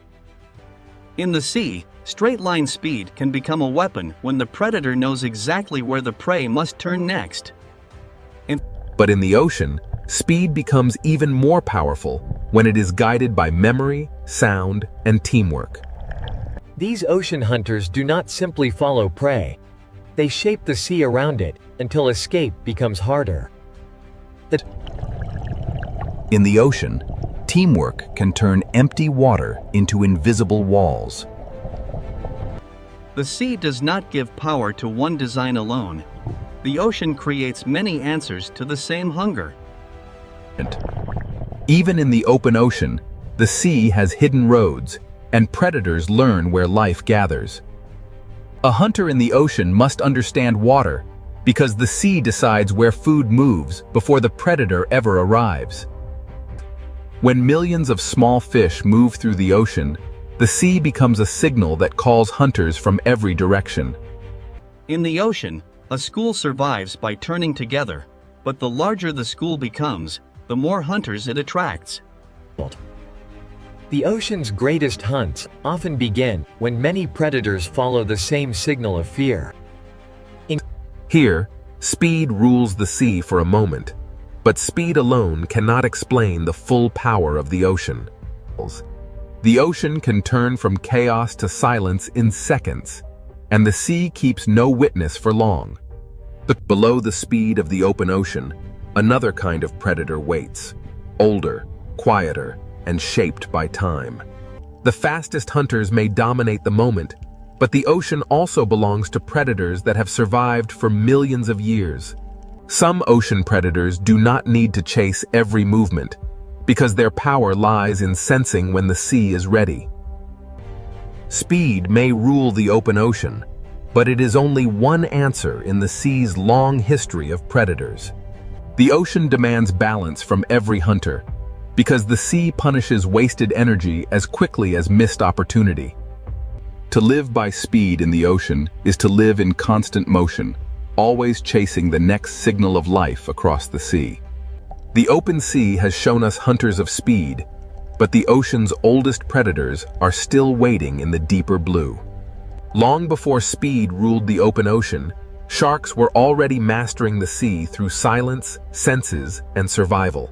The next question is not how fast a predator can move, but how long a design can survive in the ocean. In the open sea, speed can rule the chase, but in the deeper ocean, something older is about to take control. Now we enter the world of sharks, ancient predators shaped by the ocean long before speed became a spectacle. A great white shark does not need to rush through the sea, because the ocean has already given it patience, strength, and perfect design. In the ocean, a shark is not a monster. It is a living record of millions of years of survival beneath the sea. In the ocean, the hunt often begins long before the chase, when the predator studies movement from below. A shark can turn the ocean's layers into strategy, using depth as cover and silence as pressure. In the sea, power is sometimes measured by the fear a predator creates without touching anything at all. Not every shark rules the ocean in the same way. Some move like wandering investigators of the sea. A tiger shark survives in the ocean by being curious, adaptable, and willing to explore almost every edge of the sea. In the ocean, an apex predator can reshape a place simply by passing through it. The hammerhead shows how the ocean can shape a predator into something strange, precise, and perfectly suited to the sea. In the sea, a predator does not need to see everything when it can feel the hidden movements of life. At the reef edge, sharks become part of the ocean's rhythm, arriving as light fades and confidence changes sides. The reef shark rules through familiarity, knowing every current, corner, and shadow of its ocean territory. Even sharks, the ocean's ancient hunters, are not separate from the balance of the sea. Some sharks carry the ocean's power into murkier borders, where the sea becomes harder to read. In unclear water, the ocean favors predators that can sense what others cannot see. Here, the ocean rewards agility, because a hunter must turn as quickly as the reef changes shape. A shark's power in the ocean is not only in motion, it is also in knowing when to remain still. In the sea, energy is precious, and the best predators spend it only when the ocean gives them reason. Not every shark dominates the ocean with speed. Some survive through persistence, smell, and careful searching. The ocean has room for many kinds of shark, because survival in the sea is never one single strategy. Far from land, the ocean becomes a desert of blue, and the patient predator may be the one that survives. In the open ocean, a shark must become both hunter and traveler, crossing the sea with calm endurance. In shallow ocean waters, smaller sharks prove that size is not the only path to control. The blue shark shows another face of ocean power, light, graceful, and built to roam the sea for extraordinary distances. In the ocean, endurance can be as powerful as speed, because the sea belongs to those that can keep moving. Every curve of a shark's body is an answer to the ocean, shaped by pressure, hunger, and motion. Sharks are not one story in the ocean, they are many stories, written across reefs, coasts, open seas, and darkness. Some sharks carry the ancient ocean into the deep, where speed gives way to pressure, darkness, and patience. In the deeper sea, a shark may not need to move quickly, because time itself becomes part of the hunt. Some ocean predators seem to belong to another time, surviving not through speed, but through endurance beyond imagination. Every ancient hunter of the ocean begins small, learning the sea before it can command it. The ocean teaches every shark the first law of survival. Understand the water before trusting your strength. When night enters the ocean, sharks gain an older advantage, moving through a sea of senses beyond sight. In darkness, the ocean becomes a network of pressure, scent, and vibration, and the shark knows how to read it. A shark changes the ocean around it, even when it does not strike, because every creature understands what its presence means. In the sea, predators do more than take life. They shape where life moves, hides, feeds, and survives. Sometimes the ocean reveals a shark, not by showing the shark, but by showing the fear that moves ahead of it. A shark's shape is one of the ocean's most recognizable symbols, because the sea has repeated its success for ages. The teeth of a shark are famous, but in the ocean, teeth are only one part of a far greater design. The ocean does not fear sharks as outsiders. The sea depends on them as part of its ancient order. Speed can dominate the chase, but sharks remind us that the ocean also rewards patience, senses, and time. If the sea were ruled by age, survival, and design, sharks would stand among the strongest contenders. But the ocean is too vast for one kind of power, and even sharks share the sea with rivals that hunt in different ways. Beyond the ancient hunters, the sea holds predators whose greatest weapon is not teeth alone, but the mind. The ocean's next challenge to the shark is not only faster or larger, it is more coordinated. If sharks are the ocean's ancient design, then the next hunters may represent something even more difficult to face: intelligence. Sharks have ruled the ocean through time, senses, and survival, but now the sea reveals hunters that rule through memory, teamwork, and strategy. After the ancient power of sharks, the ocean now reveals predators whose greatest weapon is intelligence. In the sea, one hunter can chase, but a family of hunters can plan. Orcas do not simply move through the ocean. They read the sea, remember it, and share that knowledge with one another. In the ocean, communication can become a weapon when every member of the pod understands the same moment. The smartest predators in the ocean do not always attack first. Sometimes they shape the sea around the prey. In open water, intelligence can turn the ocean itself into a trap. Where tunas use speed and sharks use ancient senses, orcas use the ocean as a problem to be solved. The surface of the sea can become a ceiling when intelligent hunters understand how to use it. In the ocean, the most powerful strike may come only after the prey has already lost every direction. Orcas show that ruling the sea is not only about taking prey, but about knowing when not to waste effort. In this ocean world, knowledge is passed through generations, carried by families that learn the sea together. Every young hunter in the ocean must learn not only how to move, but how to belong. In the vast ocean, a pod becomes more than a group. It becomes memory, protection, and strategy moving through the sea. Dolphins prove that in the ocean, speed becomes far more dangerous when guided by cooperation. In the sea, teamwork can make open water feel smaller, closing escape routes that the prey cannot see. Across the ocean, intelligence appears in many forms, but some hunters carry it with a scale few others can match. Where the ocean grows colder and rougher, orcas carry their knowledge into hunts that require patience and planning. Some hunts in the sea begin from below, where patience turns the ocean surface into a window.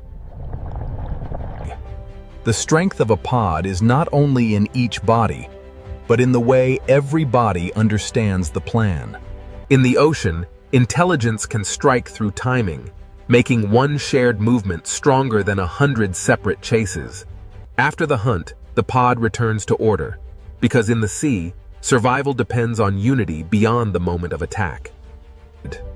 In this ocean world, sound can travel farther than sight, carrying intention through the sea.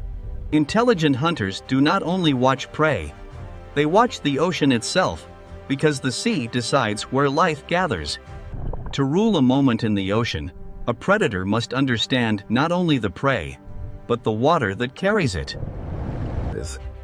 In the sea, a smart predator does not need to chase every turn if it can predict the next one. The ocean becomes a tool when intelligence turns bubbles, pressure, and shadow into signals of fear. Here, the ocean shows a different kind of dominance, not the fastest chase, but the calm control of every choice the prey can make. A successful ocean hunter does not need chaos to prove power. Sometimes control is the clearest sign of rule. The ocean is too vast for instinct alone. To survive here, a predator must remember where the sea has fed it before. In the open sea, intelligence stretches across distance, keeping the pod connected even when the ocean separates them. A pod survives by sharing attention, because in the ocean, one set of eyes is never enough. Sharks carry the old power of the ocean, but orcas bring a new kind of challenge: coordinated minds moving as one. The sea does not crown a ruler easily, because every predator dominates only where its strength becomes perfect. What makes orcas extraordinary is not only what they can hunt, but how they choose, learn, and adapt across the ocean. In the ocean, memory can become territory, and experience can become a map no human eye can see.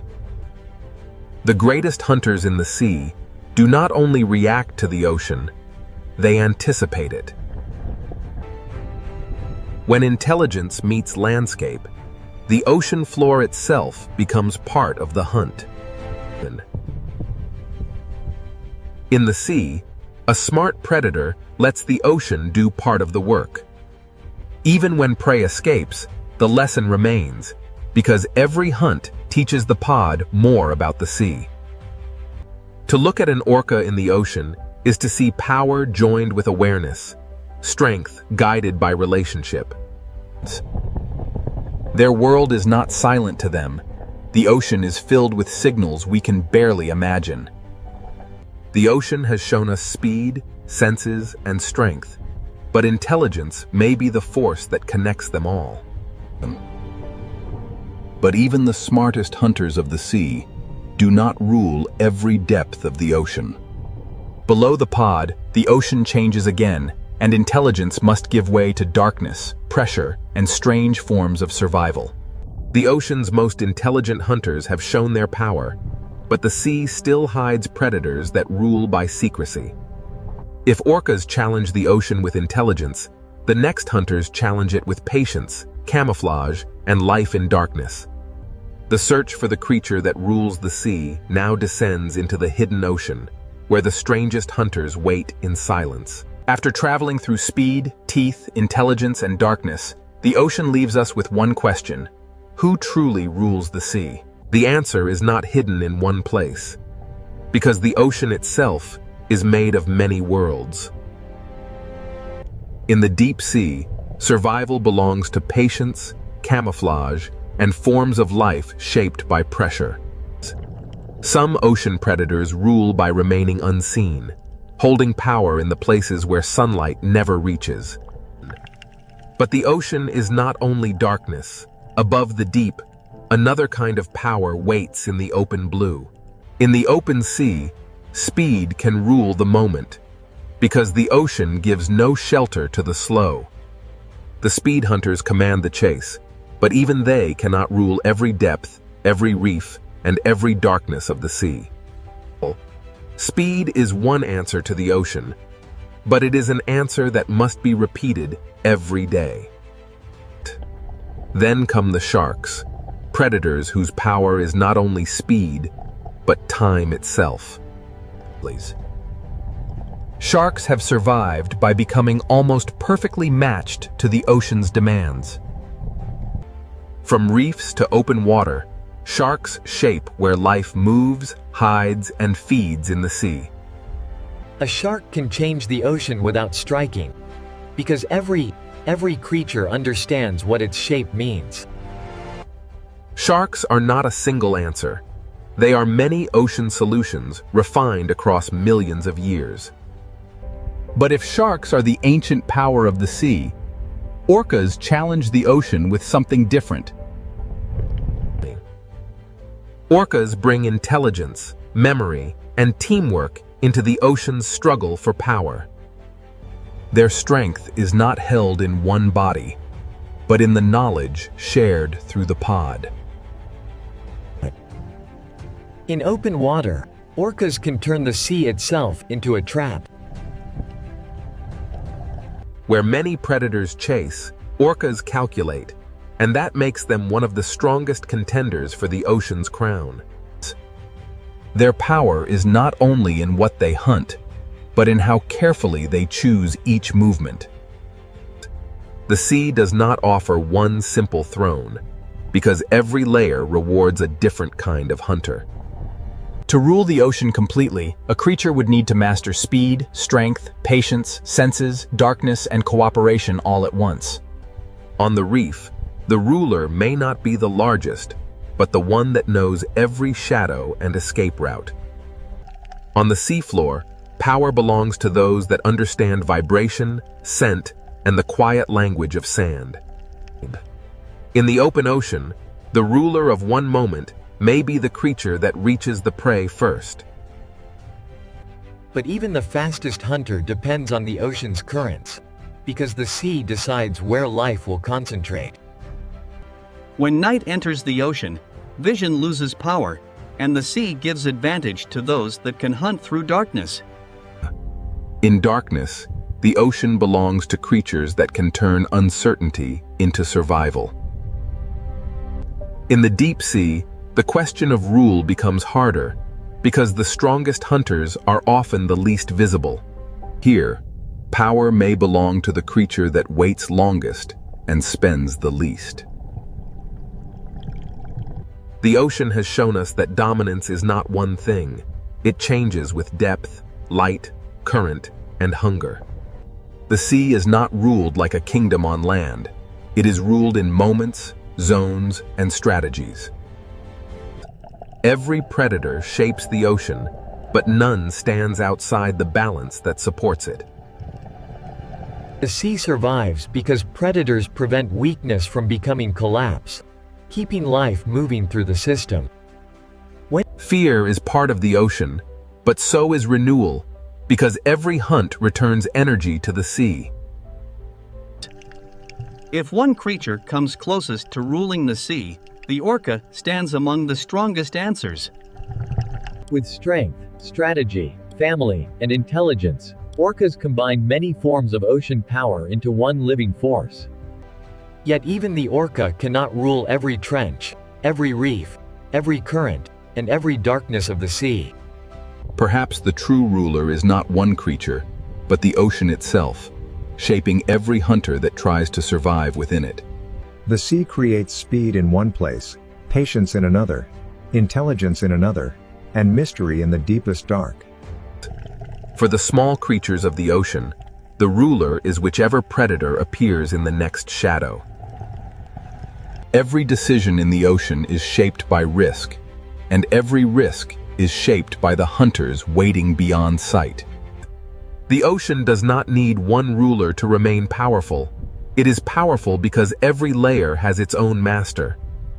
To understand the sea is to accept that power here is shared, contested, and constantly changing. From above, the ocean may look peaceful, but now we know what moves beneath that calm blue skin. No single creature owns the ocean completely, but every great predator reveals one part of what it takes to rule the sea. The tuna rules the chase, the shark rules through ancient design, the orca rules through intelligence, and the deep sea rules through mystery. Among them, the orca may stand as the strongest contender, but even it remains a child of the sea. The ocean does not stop for any ruler. It moves, changes, hides, and begins again. To rule the sea is not to conquer it, but to survive inside its endless changes. Every hunter in the ocean depends on something greater than itself: the current, the prey, the darkness, and the balance of the sea. The sea is beautiful because it is alive. And it is alive because every creature must find its place within the hunt. So which creature rules the sea? The answer depends on where in the ocean you are, and what kind of power the moment demands. In one place, speed rules. In another, teeth. In another, intelligence. In another, darkness. But above them all, the ocean rules them together, shaping every predator and every prey beneath its endless surface. This is the wild ocean, a world where no crown lasts forever, and every ruler must answer to the sea.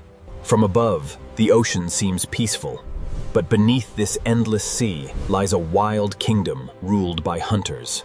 The deeper we enter the ocean, the more the sea reveals a world where every movement can mean survival or death. In the ocean, beauty and danger live side by side, because even the safest reef can become a hunting ground. Small fish survive in the ocean by becoming one body, because in the open sea, a single mistake can expose them to the hunter. In the ocean, prey often feel danger before they can see it, because the sea carries pressure, movement, and fear. Some ocean predators do not need to be giants. In the sea, speed, silence, and timing can be just as deadly. In the ocean, survival can depend on a gap in the reef, a turn of the current, or one moment of perfect stillness. Long before humans explored the ocean, sharks were already shaping the balance of the sea with silence, patience, and instinct. A shark does not rule the ocean through chaos, but through senses refined by millions of years beneath the sea. Beyond the reef, the ocean opens into a greater arena, where the sea gives no shelter and only the fastest hunters can survive. Out here in the open ocean, the sea belongs to creatures built for distance, speed, and relentless pursuit. In the ocean, speed is not only movement. In the sea, speed is survival, power, and control. Across the open sea, there are no walls, no caves, and no coral branches. Only speed can decide who escapes. When fear spreads through the ocean, prey gather into one shining shape, hoping the sea will hide the individual inside the crowd. In the ocean, every hunt is a battle between panic and precision, and the sea rewards the hunter that chooses the perfect moment. The surface of the ocean may look like escape, but in the sea, danger can attack from every direction. Some ocean predators do not rule by force alone. In the sea, intelligence can turn open water into a trap. In the ocean, teamwork can change the rules of the hunt, because one predator may chase, but many predators can control the sea. After every chase, the ocean becomes quiet again, but the silence of the sea is never empty. The ocean is not ruled by one kind of hunter, because the sea creates many forms of power, and each one claims its own territory. Not every hunter in the ocean chases across the open sea. Some wait where the ocean itself becomes a trap. In these narrow parts of the sea, the fastest creature does not always win. The one that understands the terrain may hold the power. In the ocean, patience can become a weapon, and a motionless hunter can be more dangerous than one in pursuit. A hunt in the ocean does not always begin with a chase. Sometimes it begins with silence, distance, and one mistake. In the sea, a single second can separate safety from capture, and after the strike, the ocean becomes quiet again. Some ocean predators do not patrol the open sea. They turn darkness inside the reef into a doorway for hunting. In the ocean, the line between home and hunting ground can be almost invisible. The ocean does not hide every threat in shadow. Sometimes the sea displays danger in color, shape, and stillness. In the ocean, survival is not always about being the largest. Sometimes it is about being impossible to attack. The ocean creates many kinds of predators, and each one rules only where its own strength becomes the perfect weapon. Even in the gentle corners of the ocean, the sea never stops testing the young, the weak, and the careless. In the ocean, safety is often temporary, because every hiding place can become a path for another hunter. Every ruler of the ocean begins as a survivor, learning how the sea moves, hides, and reveals life. The ocean teaches patience before power, because even predators must grow into their place in the sea. The ocean is not only a battlefield, the sea is a living balance where predator, prey, and wanderer share the same blue world. In the sea, calm does not mean safety. It only means the next movement has not yet begun. Where the reef ends and the open ocean begins, the sea changes its rules, and every creature must choose how far it dares to go. In the ocean, power is sometimes felt before it is seen, because the sea remembers the shape of danger. The farther we move from the reef, the more the ocean becomes a place of distance, pressure, and hidden strength. Some ocean predators seem shaped by another age, built to read the invisible signals of life moving through the sea. In the ocean, true power is not always loud. Sometimes the sea gives authority to those that move with perfect control. Every predator leaves a mark on the ocean, but the sea quickly hides its secrets again. Even in a sea of hunters, the ocean depends on moments of trust, pause, and delicate balance. When light fades in the ocean, the sea does not sleep. It simply gives power to different hunters. At dusk, the ocean becomes a world of outlines, where the sea favors hunters that can sense more than they can see. In darkness, the ocean speaks through vibration, scent, pressure, and flashes of light. Far below the sunlit ocean, the sea creates hunters shaped by darkness, pressure, and patience. Some ocean rulers live so far from the surface that the sea allows us to know them only through shadows. To ask which creature rules the sea, we must first understand that the ocean is not one kingdom, but many. This is the wild ocean, a sea of predators, and the search for the creature that truly rules the water has only just begun. Now the ocean opens into a world ruled by speed, where every second can decide who lives and who becomes the next meal. In the open sea, protection disappears, and the ocean belongs to creatures built to chase across the blue. Among the ocean's speed hunters, tuna are built for endurance, crossing the sea with power that almost never rests. The ocean does not only reward the strongest body, the sea rewards the body that can turn energy into endless motion.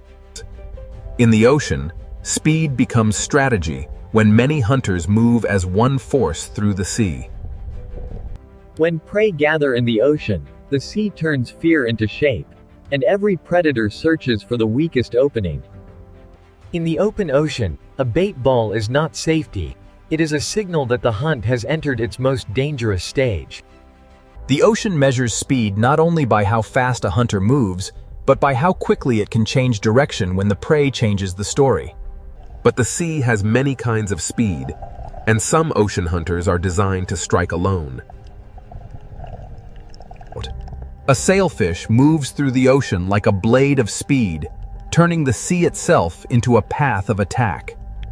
In the ocean, some predators use speed like a tool, not only to chase, but to cut, turn, and confuse. The sea rewards the hunter that can read the movement of 1,000 fish and find the one mistake inside the crowd.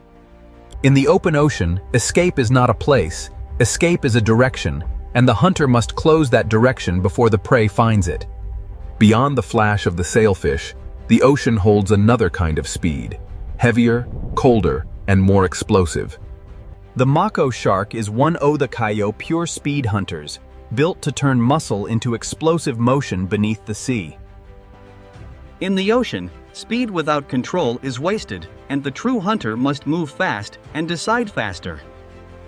A single burst across the ocean can change the shape of the entire school, even when the strike itself is over in a heartbeat. Sometimes the pressure of the ocean becomes so great that prey must leave the sea for a few seconds of hope. But the ocean always waits below, and every return to the sea brings the chase back into motion. But in the ocean, beauty can move with astonishing speed, and color can belong to a hunter as much as to the reef. Open ocean hunters must read light as much as movement, because in the sea, a flash of silver can reveal the path of prey. The open ocean is not empty. The sea is layered with hunters, each one built for a different kind of pursuit. In the ocean, separation can be fatal, because the sea is most dangerous when a creature stands alone. A barracuda does not need a long chase. In the ocean, it waits for the moment when distance becomes small enough to erase. In the sea, straight-line speed can become a weapon when the predator knows exactly where the prey must turn next. But in the ocean, speed becomes even more powerful when it is guided by memory, sound, and teamwork. These ocean hunters do not simply follow prey. They shape the sea around it until escape becomes harder. In the ocean, teamwork can turn empty water into invisible walls. The sea does not give power to one design alone. The ocean creates many answers to the same hunger. Even in the open ocean, the sea has hidden roads, and predators learn where life gathers. A hunter in the ocean must understand water, because the sea decides where food moves before the predator ever arrives. When millions of small fish move through the ocean, The sea becomes a signal that calls hunters from every direction. In the ocean, a school survives by turning together, but the larger the school becomes, the more hunters it attracts. The ocean's greatest hunts often begin